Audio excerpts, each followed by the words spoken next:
ഇന്ന് വൈകുന്നേരത്തെ 4 മണി പലഹാരമാണ് ഉണ്ടാക്കുന്നത്. പലഹാരമല്ല, പലഹാരമാണ് ഉണ്ടാക്കുന്നത്. ഇലയപ്പമാണേ. എനിക്ക് വാഴയില എടുത്തില്ല, ഞാൻ വട്ടയില എടുത്തത്. ഗോതമ്പ് പൊടിയും തേങ്ങയും ശർക്കരയുമാണേ. അരിപ്പൊടി വെച്ചിട്ടും ആക്കാം. എൻ്റെ അടുത്ത് അരിപ്പൊടി ഇല്ലാത്തതുകൊണ്ട് ഞാൻ ഗോതമ്പ് പൊടിയാണ് എടുത്തത്. വട്ടയിലക്കകത്ത് ഇങ്ങനെ പരത്തി അകത്തിട്ട് ഇങ്ങനെ പരത്തിയിട്ട് ഇച്ചിരി തേങ്ങയും ശർക്കരയും ജീരകവും ഇടാം. പിന്നെ ഇതിനകത്ത് ചക്ക വേണേൽ ഇടാം, ഏത്തമ്പഴം ഇടാം. അങ്ങനെ കുറച്ചൊക്കെ സാധനങ്ങളൊക്കെ ഇട്ട് ചെയ്യുന്നവരുണ്ട്. ചെയ്യാം, നല്ലതാണ്. പക്ഷെ എൻ്റെ അടുത്ത് അതൊന്നും ഇല്ലാത്തതുകൊണ്ട് തൽക്കാലത്തേക്ക് ഞാൻ ഇത് മൂന്നേ ഉള്ളൂ. ഇത് ഇങ്ങനെ വെച്ചിട്ട് ഇത് കഴിഞ്ഞ് ഇഡ്ഡലി പാത്രത്തിനകത്തിട്ട് വെക്കണം. വെച്ച് മടക്കിയിട്ട്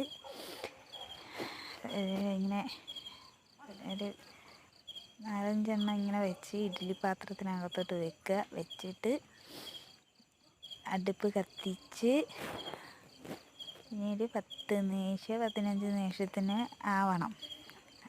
ആകുമ്പോഴത്തേക്കും ഇത് റെഡിയാവും. പിന്നെ ഈ വീഡിയോ ഇഷ്ടപ്പെട്ടെങ്കിൽ ഒരു ലൈക്ക്, ഒരു സബ്സ്ക്രൈബ് ചെയ്ത് തരണേ പ്ലീസ്. നമ്മുടെ അപ്പം ആയിട്ടുണ്ടേ. നമുക്കൊന്ന് എടുത്ത് നോക്കാം. ഓക്കെ, റെഡിയായിട്ടുണ്ടാവും. ഭയങ്കര ചൂടാണേ, കൈയൊക്കെ ഭയങ്കര പൊള്ളുക. ഒരു സബ്സ്ക്രൈബ്, ഒരു ലൈക്ക് പ്ലീസ്. ഞാൻ ആദ്യമായിട്ടാണ് വീഡിയോ ഇടുന്നത്. ചാനലിലേ തുടങ്ങിയത് ആദ്യമായിട്ടാണ്. ഞാൻ ചുമ്മാ ഇങ്ങനെ കണ്ടുകൊണ്ടൊക്കെ ഇരുന്നിട്ടേ ഉള്ളൂ. എൻ്റെ ആദ്യത്തെ വീഡിയോ ആണ്.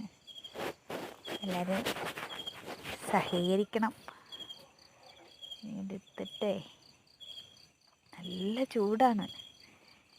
ഇനി നമുക്കിതൊന്ന് മുറിച്ച് നോക്കാം, വെന്തിട്ടുണ്ടോ എന്ന്. നമുക്ക് നല്ല രീതിയിൽ വെന്തിട്ടുണ്ട് കേട്ടോ. ഞാൻ കാണിച്ചു തരാം. കണ്ട, തേങ്ങ ശർക്കര എല്ലാം മാവിൻ്റെ കൂടെ ആയിട്ടുണ്ട്. സൂപ്പർ.